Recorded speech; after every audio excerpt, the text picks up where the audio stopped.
بسم اللہ الرحمن الرحیم الیس اللہ بأحکم الحاکمین۔ میرے بزرگوں اور بھائیوں اور میری بہنوں، یہ کائنات جس کا حصہ ہے کہ ہماری دنیا ہے اور یہ ملک ہے ہندوستان، یہاں پر صرف ایک اللہ کی حکومت چلتی ہے۔ یہ جو آواز لگائی جاتی ہے اب کے بار اس کی سرکار، اب کے بار اس کی سرکار، یہ سرکاریں نہیں ہیں، یہ کٹ پتلیاں ہیں اور گڈے ہیں جنہیں اللہ روز بٹھاتے ہیں، روز اتارتے ہیں۔ کتنے وزیروں کو، بادشاہوں کو، امیروں کو، رئیسوں کو اللہ فقیر بناتے ہیں اور کتنے چائے والوں کو وزیر بناتے ہیں، ہم روز دیکھتے ہیں۔ اگر یہ سرکاریں جن کے سرکار ہونے کا ہمیں 100% یقین ہے، خام خیال ہمارے دلوں میں بیٹھا ہوا ہے، ان کا رعب، ان کا دبدبا، اور جن کے اتر جانے سے یا جن کے آ جانے سے ہم یہاں خوش ہو جاتے ہیں کہ ہمارے فیور کی سرکار آ گئی ہے یا ہمارے مخالفت میں سرکار آ گئی ہے۔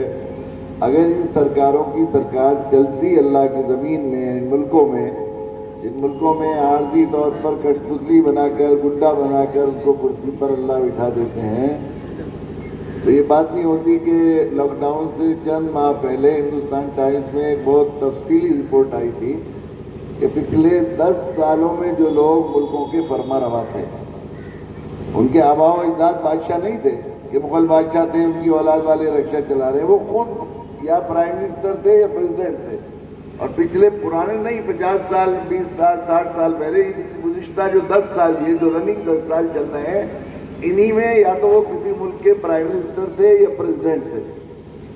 ان میں سے 58 پرائم منسٹر اور پریزیڈنٹ جیلوں میں سڑ رہے ہیں۔ اور اس کے نواز شریف 3 دفعہ پرائم منسٹر رہے، وہ جیل سے بھاگے ہوئے ہیں۔ زرداری پریزیڈنٹ رہے پچھلے دنوں، وہ جیل میں ہیں۔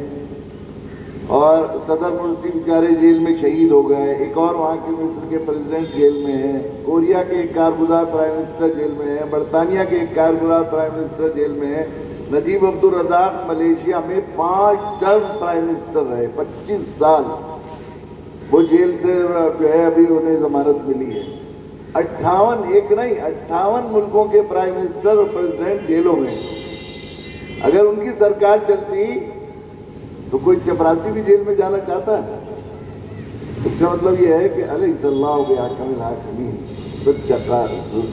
ومن اصدق من اللہ حدیثا ومن اصدق من اللہ قیلا۔ اللہ سے بہت سچی بات کس کی ہے کہ حاکموں کے حاکم کون ہیں اللہ کے علاوہ؟ تو پہلے بھی ہمارے اللہ کی سرکار چلتی تھی، اب بھی ہمارے اللہ کی سرکار چلتی ہے، اور آئندہ بھی ہمارے اللہ ہی کی سرکار چلتی رہے گی۔ جب اللہ حاکم ہے، اللہ مالک ہے، اللہ کی بادشاہت ہے، تو حکم اور قانون کس کا چلے گا؟ اللہ کا چلے گا۔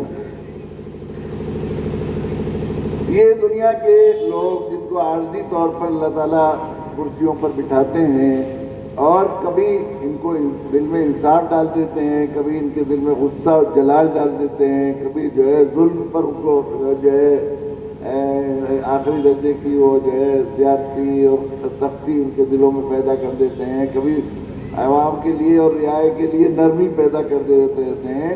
یہ جو حکومت چلاتے ہیں تو اپنی حکومت کے ساتھ ایک پارلیمنٹ رکھتے ہیں۔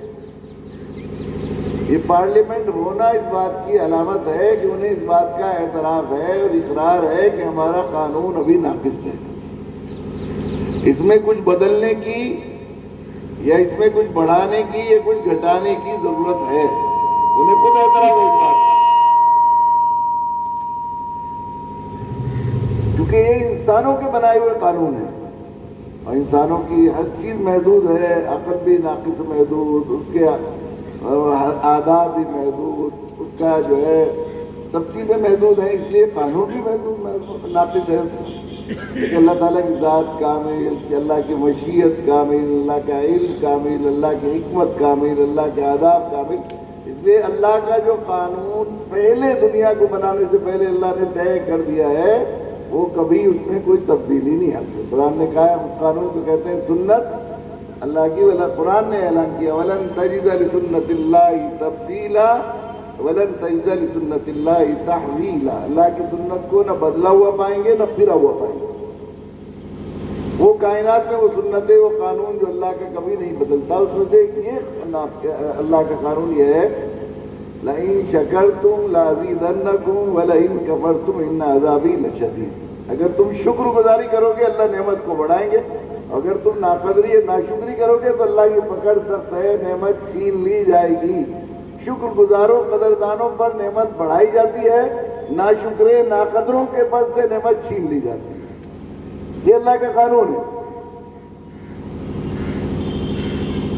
جو نعمتیں اللہ تعالیٰ نے ہمیں دی ہیں ان میں سے بہت بڑی نعمت، یوں تو کائنات کی اتنی نعمتیں ہم استعمال کرتے ہیں، وَإِن تَعُدُّوا نِعْمَتَ اللَّهِ لَا تُحْصُوهَا، اللہ کی نعمتوں کو شمار کرنا چاہو تو شمار نہیں کر سکتے۔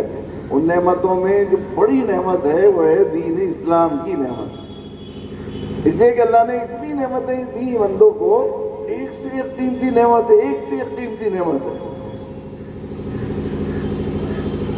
اور اللہ کی شان کہ پانے سے پہلے نعمتوں سے نوازنا شروع کر دیا۔ ماں کی چھاتیوں میں ہمارے آنے سے پہلے دودھ بھیج دیا، ہم میں سے کسی نے اپلیکیشن نہیں کی تھی، درخواست نہیں کی تھی، اللہ ہمارے دانت بھی نہیں، ہمیں بولنا بھی نہیں آتا، ہم کیا کھائیں گے دنیا میں؟ آنے سے پہلے ماں کی چھاتیوں میں بہترین بیلنس فوڈ، آخری درجے کے کمپلیٹ فیڈ کا انتظام کر دیا اللہ تعالیٰ۔ ماں کے دل میں ایک معذور بچہ جو بستر پر پخانہ پیشاب کرتا ہو، اپنی ضروریات کا اظہار نہ کر سکتا ہو، اس کے لیے ایک ایسے خدمت گزار کی ضرورت تھی جس کا کلیجہ نکلا ہوا ہو مامتا سے۔ اللہ تعالیٰ نے ہر ماں کے دل میں اپنے بچوں کے لیے مامتا ڈال دی۔ کیسے اللہ ہے وہ؟ ذرا سوچا ہم نے، وہی عورت اگر اس کے گھر کے باہر کوئی پخانہ پیشاب کر دے تو وہ لڑنے لگتی ہے، وہ اپنے بچے کو گھر میں نہیں رکھ سکتی، لیکن ہم سب نے اپنی ماؤں کے بستر پر، یہ نہیں کپڑوں پر، بعض دفعہ منہ تک پر پیشاب وغیرہ کر دیا ہے اور سب چیزیں، لیکن ماں نے کبھی احسان بھی نہیں جتایا، ناراضگی کا اظہار بھی نہیں کیا۔ تھوڑی دیر بچہ گیلا پڑا رہے تو ماں یہ تانا دینے کے بعد دیکھ میرے علاوہ کسی نے سکھانا دیا اور ڈائپر بدلنا دیا ہو تیرا، یہ نہیں کہتی، کہتی میرے بچے تیری ماں کتنی گئی گزری، کیسی گندی کیسی ظالم تیری ماں مجھے ملی ہے، میرا بچہ اتنی دیر سے گیلا پڑا ہوا ہے، اسے دیکھا بھی نہیں اس نے، یہ مامتا ہے۔ آپ دیکھیں معذور بوڑھے ماں باپ اگر ذرا معذور ہو جاتے ہیں، بوڑھے ماں باپ اور ذرا ایک دو سال بستر پر پڑے رہیں تو اچھے اچھے سعادت مند لوگ ہم ملاؤں سے دعا کو کہتے ہیں، حضرت بہت پریشان ہیں، اماں کی تکلیف دیکھی نہیں جاتی، ابا کی بس دعا کر دیجیے خیر کی۔ خیر کی دعا کا مطلب سمجھتے ہیں کیا ہے؟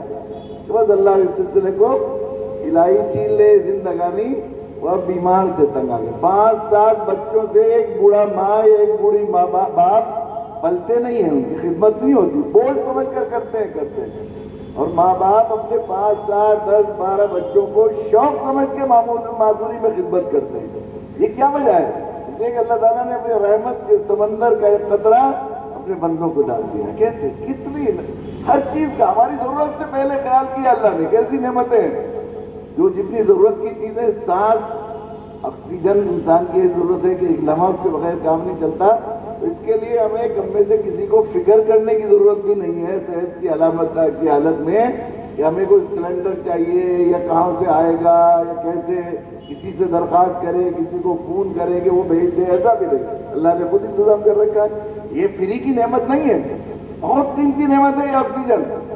ایک جو ہے انسان 24 گھنٹے میں 3.5 سلنڈر آکسیجن استعمال کرتا ہے، اور ایک سلنڈر 55% سبسڈی کے ساتھ 2374 روپے کے۔ ایک دن میں نرسنگ ہوم میں بیٹھا ہوا تھا ایک ڈاکٹر کے اپنے دوست کے، ہوتا ہے 2374 کا آتا ہے، تو 3.5 سلنڈر کتنے کے بیٹھے؟ سبسڈائز 8,000 کے۔ اور اگر مودی جی کی جگہ حکومتہ مالدار لوگ، یہاں تو بھی بنگال بڑے لوگوں کے شہر ہے، یہاں پورا خریدیں، سبسڈی نہ لیں، غریبوں کے لیے چھوڑ دیں، تو 17,000 کا آکسیجن ایک دن میں۔ ایک آدمی، صحت مند آدمی 50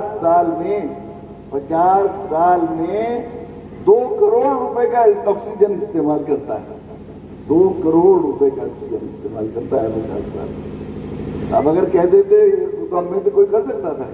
فری میں انتظام کیا اللہ تعالیٰ نے کیسے؟ اور یہ آکسیجن لے کر جو ہم گندا کچرا چھوڑتے ہیں، کاربن ڈائی آکسائڈ، زہریلی گیس، اگر اس کی صفائی کا انتظام جو اللہ تعالیٰ نے صفائی عملہ لگا ہوا ہے وہ نہ کرے ذرا یہاں صفائی کرمچاری ہڑتال کر دیں دربھنگہ میں، 2-3 دن بعد رہنا مشکل ہو جائے گا، وبائی بیماریاں پھیل جائیں گی۔ وہ اتنا زہریلا کچرا نہیں، وہ تو سڑنے کے بعد اس میں جراثیم پیدا ہوتے ہیں، لیکن کاربن ڈائی آکسائڈ شروع سے زہریلی گیس ہے۔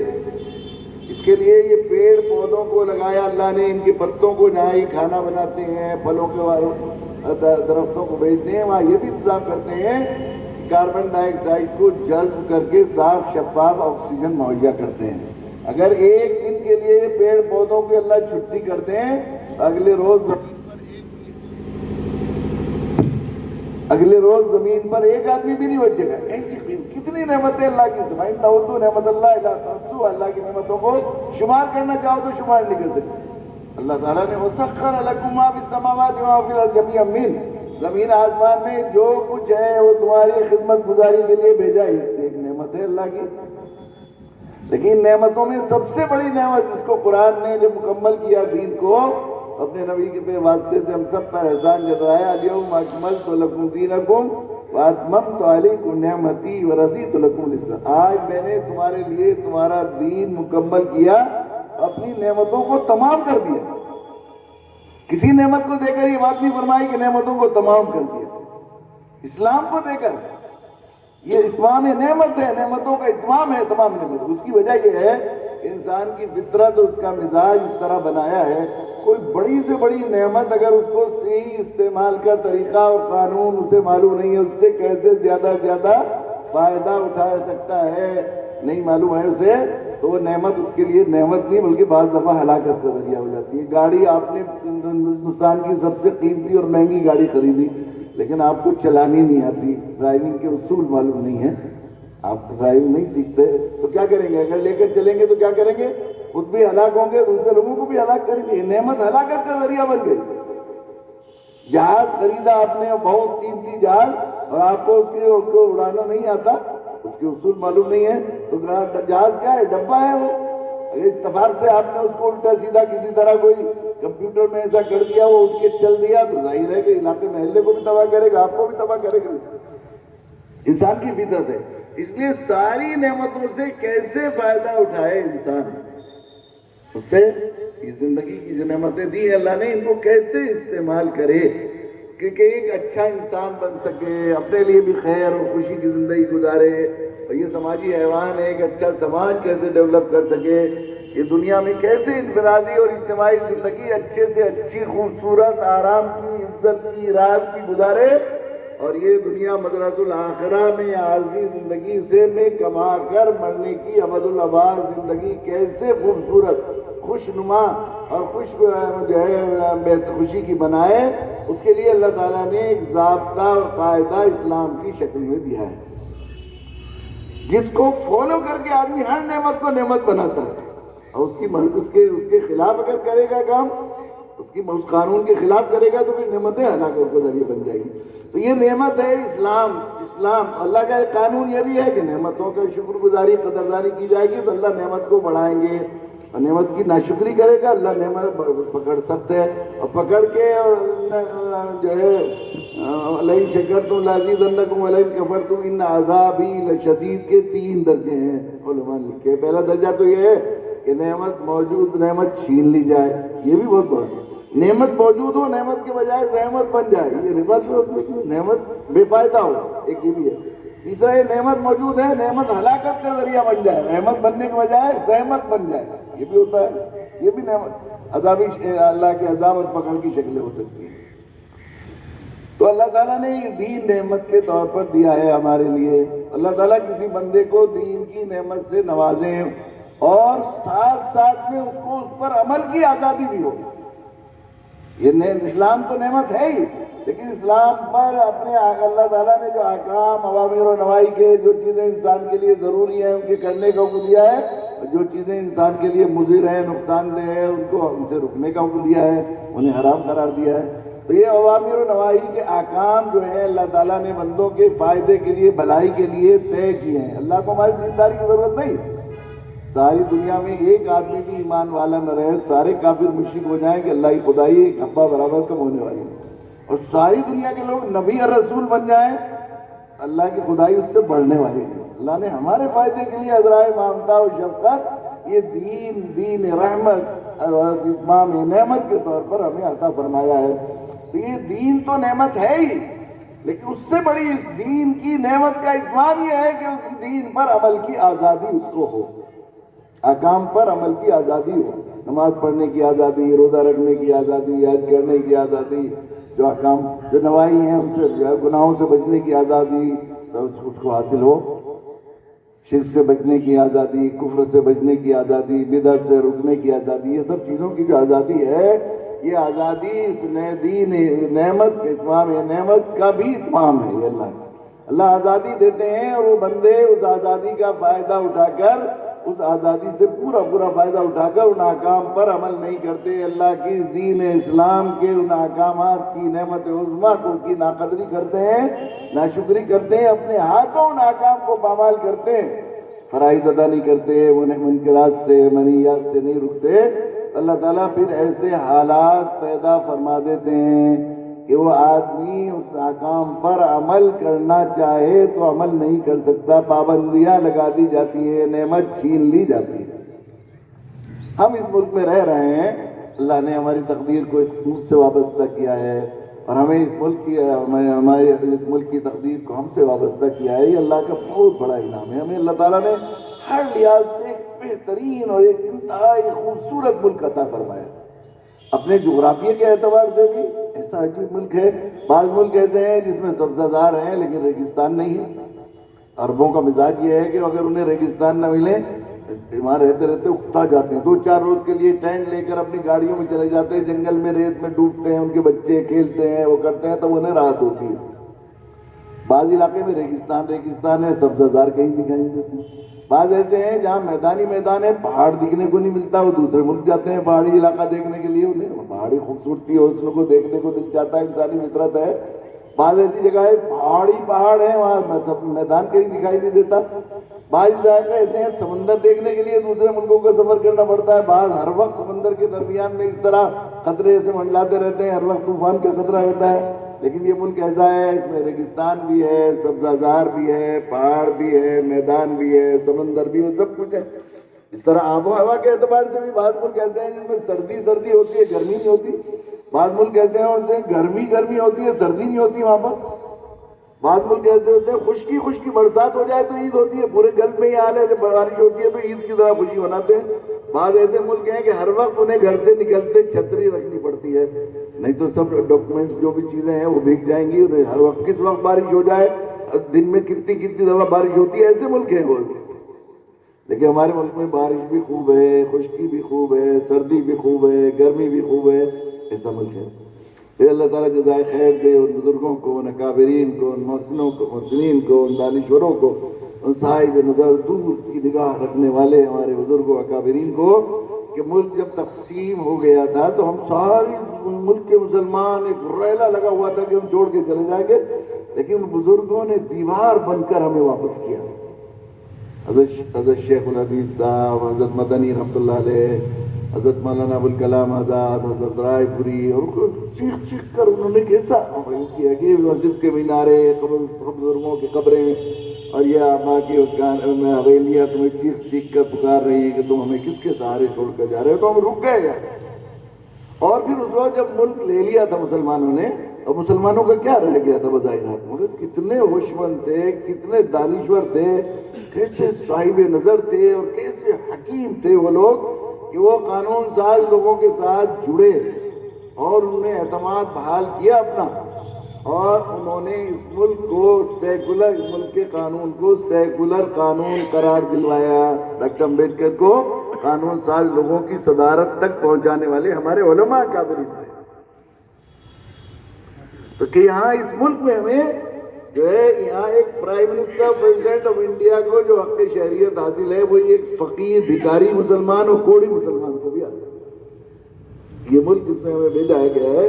یقیناً میں بہت ذمہ داری کے ساتھ یہ بات کہہ رہا ہوں کہ ان بزرگوں کتنا ہم ان کے لیے دعائیں کریں کم ہے، کہ ان کا احسان ہے یقین، لیکن اللہ کی طرف سے ان کو ذریعہ بنایا اللہ تعالیٰ نے.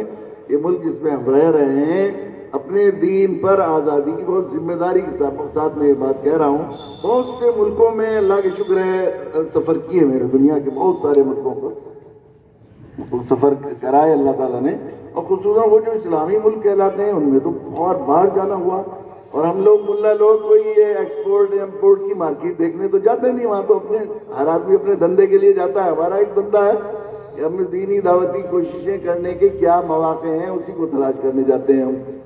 تو میں بہت ذمہ داری کے ساتھ یہ بات کہہ رہا ہوں، اپنے دین پر عمل کی جتنی آزادی، اپنی کرتے ٹوپی پہننے کی، اپنے داڑیاں رکھنے کی، اپنے نقاب پہننے کی، اپنی مسجدیں بنانے کی، اپنے مدرسے قائم کرنے کی، اب دینی تنظیمیں اور جماعتیں چلانے کی، دینی دعوتی کوششیں کرنے کی، اور اپنے نکاح و طلاق کے مسائل اپنے اس دین کے مطابق کرنے کی، اپنے حج، اپنی قربانیاں، اپنی عید، اپنے بقرعید، اپنے دین کے جزوی طور پر فروعی مسائل پر بھی، اصولی مسائل پر نہیں، فروعی مسائل پر عمل کی جتنی آزادی ہمارے ملک ہندوستان میں آج کے دور میں اس ڈارک ایج جس میں ہر وقت مایوسی تاری ہے ہمیں، کہ ہم سمجھ رہے ہیں کہ ہمارے یہاں وہ سب تو تنگ ہو گیا ہے اور ہمارے لیے ایسا مشکلیں ہیں اور ایسا تنگ کر دیا ہے اور ایسا گھٹن محسوس کر رہے ہیں، یہ صورتحال ہے ایسی۔ اس ڈارک ایج کی بات کہہ رہا ہوں میں، جتنی آزادی دین پر اصول فروعی اعتبار سے، جزوی اعتبار سے بھی جتنی آزادی ہمیں اس ملک میں دین پر عمل کرنے کی آزادی ہے، کسی اسلامی ملک میں دنیا کے نہیں ہے۔ میں کہتا ہوں سعودی عرب ایک ایسا ملک ہے کہ ہم بے وضو نام لینے کو دل نہیں چاہتا، اس لیے کہ ساری عقیدتیں، ساری محبتیں، ساری عظمتیں ہمارے وہاں پر قربان ہیں، ہمارے دل کی ہمارے تو فخر سے کہتے ہیں کہ ہم جسم ہمارے یہاں ہے، ہمارا دل مدینے میں ہے، نبی کا روضہ اطہر ہے، وہاں جو ہے ریاض الجنہ ہے، جنت البقیع ہے، مسجد نبوی ہے، عہد ہے، کیسے کیسے، اور حرم شریف ہے، مناسک حج ہیں، ساری چیزیں ہیں ایسا، اور وہاں بظاہر اسلامی قانون ہے، قانون وہاں عدالتوں میں جو فیصلہ ہوتا ہے شرعی قاعدے کے مطابق، علماء وہاں کے شرعی علماء فقہاء وہاں کے ججز ہوتے ہیں۔ یہ الگ بات ہے کہ ابا جی کے بہت زیادہ احکام چلتے ہیں، اور وہاں امام حرم کو بھی کبھی کبھی خاص آیتیں پڑھنے پر پابندی لگا دی جاتی ہے، تو وہاں مجال نہیں کہ وہ پھر وہ آیتیں نماز میں بھی پڑھیں، ایسا ہوتا ہے کئی دفعہ ایسا ہوتا رہا ہے، لیکن وہاں بظاہر اسلامی قانون نافذ ہے۔ لیکن وہاں سعودی عرب میں ایک ریگستان میں، اس میں نہیں دربھنگہ کے کنجسٹڈ ایریا کی بات نہیں کہہ رہا ہوں، کسی ریگستان میں ایک 3 شیڈ کی مسجد، 3 شیڈ کی عارضی مسجد کے نام سے، اپنے گھر میں تو زمین میں کہیں بھی نماز پڑھتے رہیے آپ، لیکن مسجد سے ڈکلیئر کر کے مسجد بنائیں گے بغیر سرکاری قانونی اجازت کے تو آپ کو جیل جانا پڑے گا۔ اور ہمارے یہاں کی طرح ہے نہیں قانون کا بھی اجازت کا، کہ افسر نے کہا کہ چلو کوئی تھوڑا بھی سویدھا شلک دے دی کہ جلدی سے رات میں شیڈ ڈال لو جلدی اور نماز شروع کر دو، پھر اسٹے آ جائے گا تو تمہاری مسجد تو چلتی رہے گی، کوئی بات نہیں، خود افسر بتاتے ہیں ہمیں، ایسا روز ہوتا ہے۔ لیکن یہاں دربھنگہ میں جتنی مسجدیں بنی ہوئی ہیں ان میں میکسیمم بغیر قانونی اجازت کے بنائی گئی۔ ہمارے کرم فرما دوست ہیں مولانا ایوب نصیر بھٹکلی، انہوں نے سن 92 میں یہ نیت کی تھی کہ اس بابری مسجد کی تلافی کے لیے 1000 مسجدیں ہندوستان میں بنوائیں گے اس کی جگہ پر۔ مرد قلندر نے دل پر لی بات، اللہ نے اسباب پیدا کیے، لوگ کھڑے ہوتے چلے گئے، پھر اس کے بعد ان کی تنظیموں سے لوگ نکلے، انہیں وسائل کا پتہ لگا تو انہوں نے وسائل تلاش کیے، اور زیادہ میدان ادھر ادھر، تو ابھی میرے خیال سے 2 سال ہو گئے ہوں گے، میرے خیال سے 2 سال میں اور بھی بنائی ہوں گی۔ 2 سال پہلے کرناٹک میں ایک پروگرام میں تھے تو بتا رہے تھے کہ ہماری تنظیم سے نکلی ہوئی 13 تنظیمیں بن گئی ہیں اب تک، الگ الگ ملک بھر میں مساجد بنا رہی ہیں، تو اب تک 20,000 مسجدیں بنا چکے ہو۔ ان میں سے صرف 2 مسجدوں کی قانونی اجازت لینی پڑی، 2 مسجدوں کی قانونی اجازت لینی پڑی۔ 19,998 مسجدیں، ہم سے کسی نے کوئی پوچھا نہیں کتنے آپ کے منہ میں دانت ہیں، ہماری جگہ تھی ہم نے بنا لی، ہماری جگہ ہم نے مندر بنا لی، ہماری جگہ ہم نے مسجد بنا لی، ملک آزاد ملک ہے ہمارا۔ ایک چھوٹا سا دعوتی سینٹر قائم کرنا چاہتے تھے امارات میں، UAE میں، بہت کوشش کی لوگوں نے، بھائی دعوت سینٹر کے نام سے تو یہاں پر اجازت نہیں مل سکتی، آپ ایک مکتب کے لائسنس کی درخواست دیں۔ ایک بہت بڑا واسطہ ملا جو شاہوں تک چلتا تھا، مکتب کے نام سے لائسنس کی درخواست دی، وہ لائسنس مل گیا۔ اتنے لوگ مبارکباد دے رہے تھے، اب تو کسی کو مل ہی نہیں، آپ نے کون سا سورس لگوائی، کون سا واسطہ لگوایا کہ مل گیا؟ اسے کہتے ہیں تحفیظ القرآن الکریم. مکتب کہتے ہیں نا، دو حافظ دو مولوی جو قاعدہ پڑھاتے ہیں، حفظ بھی شروع کروا دیتے ہیں، اسے کہتے ہیں تحفیظ القرآن. ہم نے اپنے حضرت والا کے نام پر رکھا مرکز الشیخ ابو الحسن علی الحسنی الندوی لتحفیظ القرآن الکریم. اجمان میں اجازت ملی، وہ بالکل پسماندہ علاقہ ہے وہاں کا. تو اس کے لیے کیا کرنا پڑا، پوری بلڈنگ جو کرائے پر لی تھی اس کا پورا نقشہ بنوا کے دیا. کہاں صفائیاں رکھی جائیں گی، کہاں بچے بیٹھیں گے، کہاں استاد بیٹھیں گے، آفس کس جگہ ہوگا. اور یہ شرائط رکھی تھی کہ سارے بچوں کا کچے چٹھے سرکار میں داخل کرنے پڑیں گے، ان کے پاسپورٹ کاپیاں، ان کے اقامے، استادوں کی سیلری کیا ہوگی، کوالیفیکیشن کیا ہوگی، پوری ڈیٹیل جو ہے سہمائی دینی پڑے گی. حتیٰ کہ جو باہر بورڈ لگایا تھا اس کا نقشہ بھی ایک آرکیٹیکٹ سے بنوا کر اس کی منظوری لینی پڑے گی. کس جگہ کس لفظ کو کس طرح لکھیں گے، موڑ کس طرح ہوگا، آکار باکار، یہ بھی وہ اس میں ہوتا تھا، وہ لکھ کے بھریں گے. لائٹ کیسی کیسی لگائیں گے اس بورڈ میں، ہرے رنگ کی لگائیں گے، نیلے رنگ کی لگائیں گے. وہ میں نہیں تھا تو ہمارے ایک ساتھی نے حضرت کا پورا نام لکھنے کے بجائے اس میں لکھ دیا مرکز الشیخ ابو الحسن علی للتحفیظ الحسنی الندوی نہیں لکھا. جب ہم نے بورڈ بنایا تو ہم نے تو خود دیکھا ہے کہ بادشاہ حضرت کے جوتے اٹھاتے تھے. یہاں تو اتنا سب جانتے ہیں حضرت کو، ہم نے پورا نام لکھوا دیا مرکز الشیخ ابو الحسن علی الحسنی الندوی للتحفیظ القرآن الکریم. اس پر پورا نام لکھوا دیا.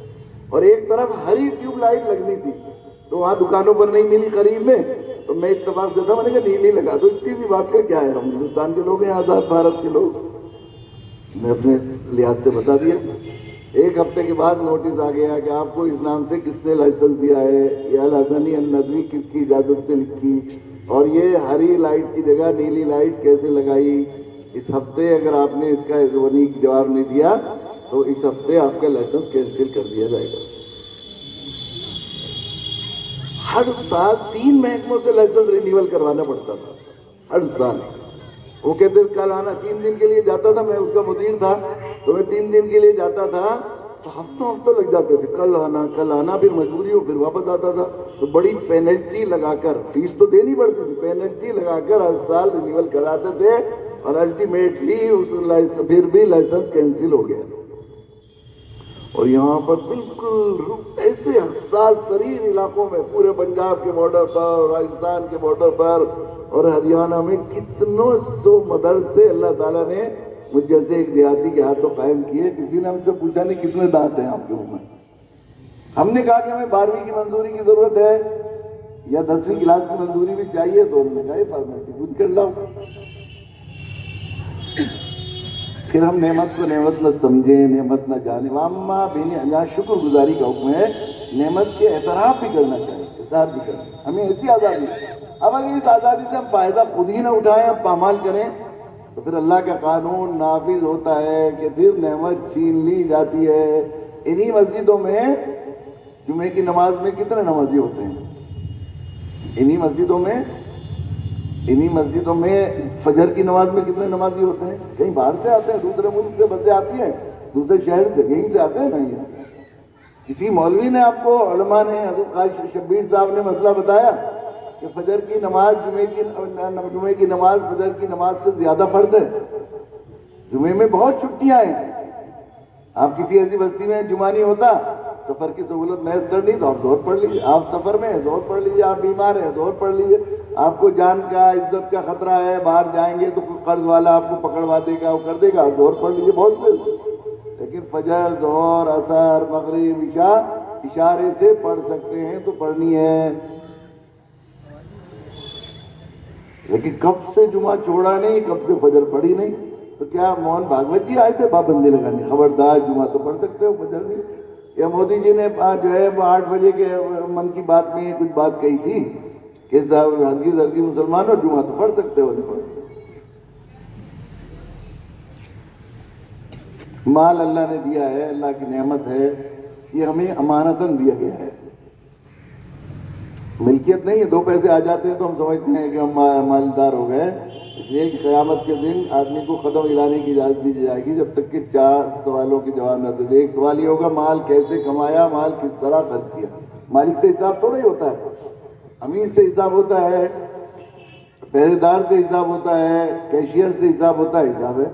اب اگر دیا ہوا اللہ کا یہ مال امانتاً غلط طریقے سے کما لیا ہوگا، غلط طریقے سے کما لیا ہوگا تو سرکاری اصطلاح میں اسے کہتے ہیں کالا دھن، اور شرعی اصطلاح میں کہتے ہیں مال حرام۔ اور کالے دھن والے بھی جیل میں جاتے ہیں۔ اللہ کے نبی نے بھی ارشاد فرمایا مال حرام سے بھرا ہوا جس میں نہیں جائے گا۔ سارا مال تو غصب ہوتا ہے، پینلٹی بھی لگتی ہے۔ ایک دانش مال حرام کی کھائی ہوگی 700 مقبول نمازیں دینی پڑیں گی۔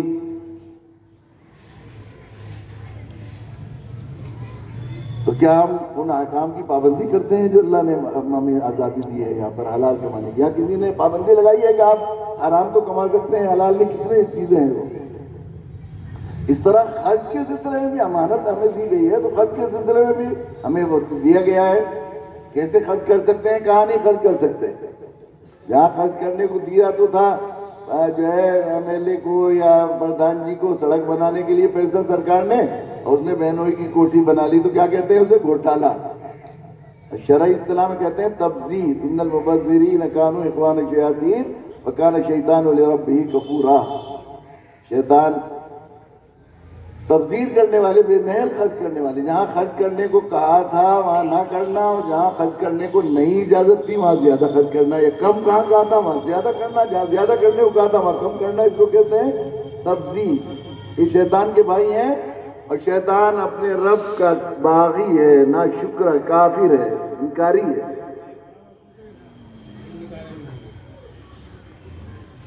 تو جہاں زیادہ خرچ کرنے کو کہا تھا وہاں کم خرچ کیا، اور جہاں کم خرچ کرنے کو کہا وہاں زیادہ خرچ کرنے کی کوئی پابندی لگائی ہے؟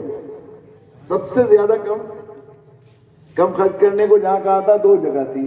اللہ کے نبی صلی اللہ علیہ وسلم نے ارشاد فرمایا کہ اللہ تعالیٰ کو جس مال سے بغض ہوتا ہے اسے کنکر پتھر میں ملواتے ہیں، تعمیر میں محل بنائیں گے، ٹاور بنائیں گے، بڑے بڑے گھر بنائیں گے، کھیت بنائیں گے، یہ اس میں لگاتے ہیں۔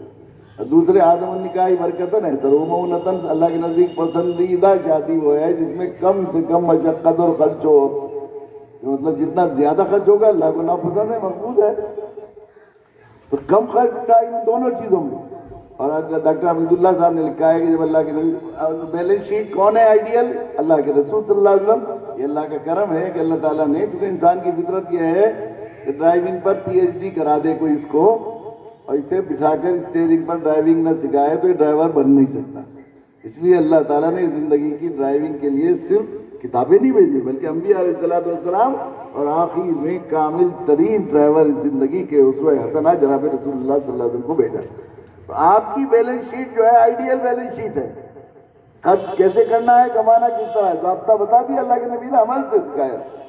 تو ڈاکٹر حمید اللہ صاحب نے لکھا ہے کہ جب ہم اللہ کے نبی صلی اللہ علیہ وسلم کے اخراجات کے تناسب کو دیکھتے ہیں، آپ کی ذاتی زندگی اور آپ کی مملکت اسلامی کے بجٹ کو، ہم دیکھتے ہیں کہ جس چیز میں جس خرچ کو آپ بہت شوق کے ساتھ خرچ کرتے تھے، حتیٰ کہ اس میں بھاؤ تاؤ کو بھی پسند نہیں کرتے تھے، بارگیننگ کو پسند نہیں کرتے تھے اللہ کے نبی صلی اللہ علیہ وسلم، وہ تعلیم تھی۔ بہت سی مثالیں دی ہیں۔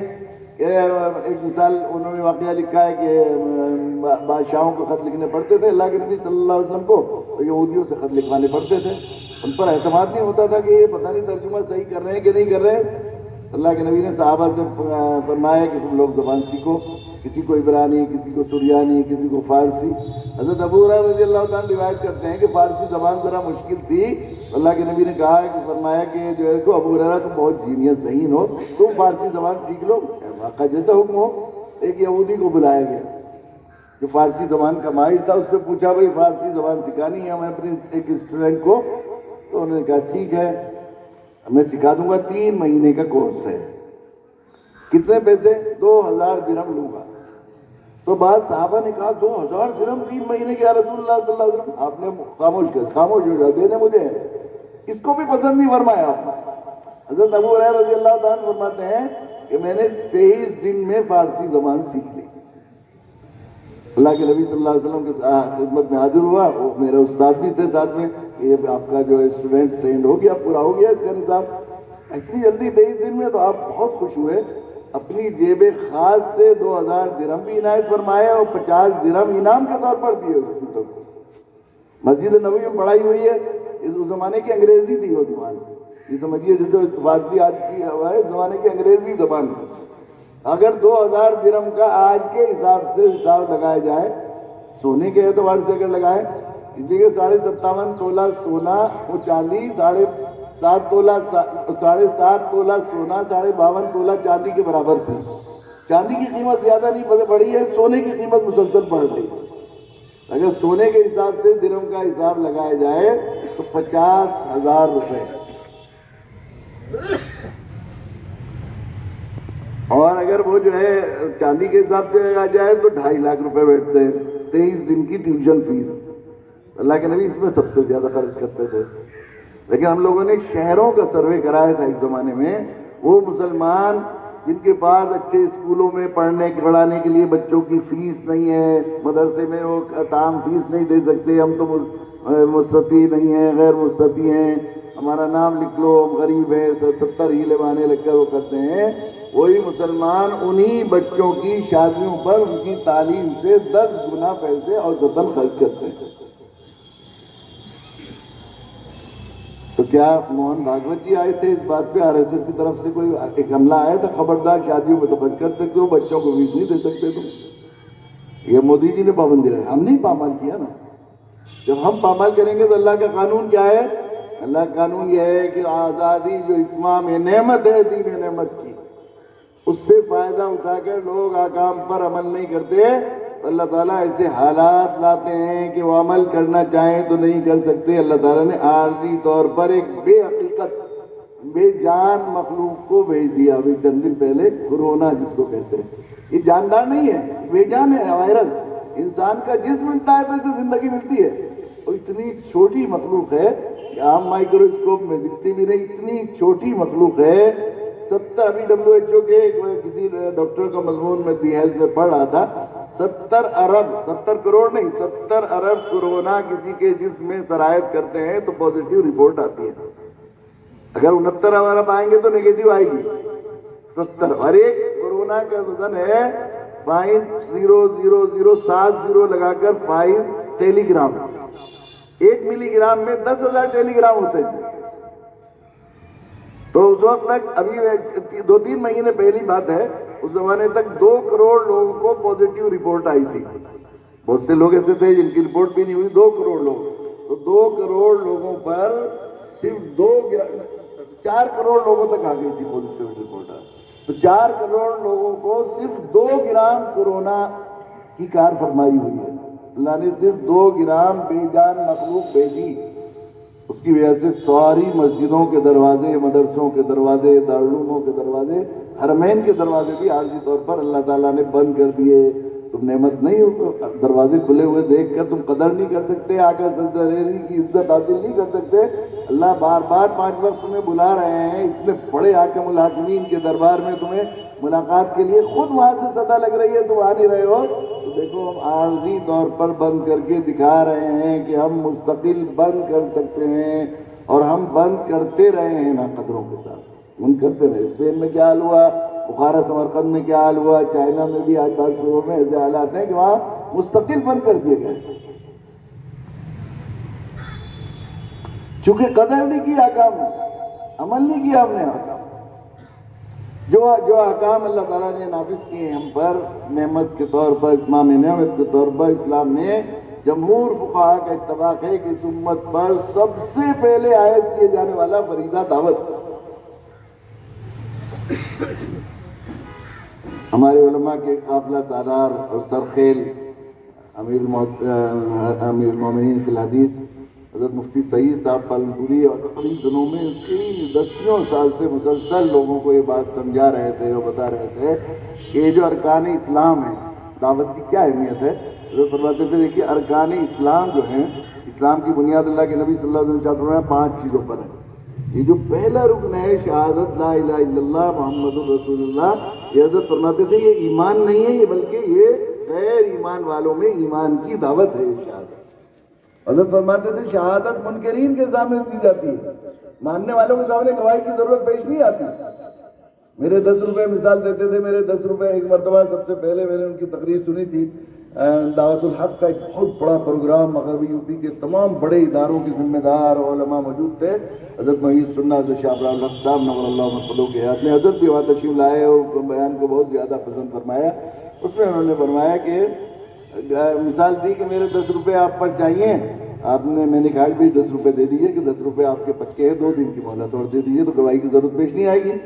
اگر میں کہوں کہ جناب 10 روپے لیے تھے وہ دے دیے تو آپ کہیں کب دیے تھے, کس کے سامنے دیے تھے, تو پھر گواہی کی ضرورت پیش آئے گی. یہ منکرین کے سامنے. اور بلا شبہ خیر القرون کا وہ دور ہمیں بتاتا ہے کہ نماز سب سے پہلے صحابہ کرام رضی اللہ تعالیٰ عنہ اجمعین نے جو کام شروع کیا وہ دعوت. نماز معراج میں فرض ہوئی تھی, اس سے پہلے کیا کرتے تھے صدیق اکبر, حضرت خدیجہ رضی اللہ تعالیٰ عنہ اسلام قبول کر کے کہیں میں دھن میں لگ گئی تھی, حضرت عثمان رضی اللہ تعالیٰ عنہ کیا کرتے تھے, یہی دعوت. حضرت اور فرماتے اللہ کے نبی صلی اللہ علیہ وسلم نے دعوت کی اہمیت کو سمجھانے کے لیے خیمے سے تشبیہ دی اسلام کو. یہ خیمہ ہے, اس کے 5 بعض یہ ارکان ہیں. بیچ والا بعض ہے شہادت لا الہ الا اللہ محمد رسول اللہ کی, اور یہ جو 4 بعض یہ ارکان ہیں یہ ہیں نماز, روزہ, حج, زکوٰۃ. اللہ کے نبی نے ارشاد فرمایا بیچ والا تو ایسا رکن ہے کہ اس کے بغیر خیمہ قائم ہی نہیں ہو سکتا. 4 ارکان ایسے ہیں کہ ان میں سے کسی کوئی نہیں ہوگا تو خیمہ قائم ہو جائے گا لیکن ناقص ہے, یعنی اس کے بغیر اسلام ہی نہیں ہے.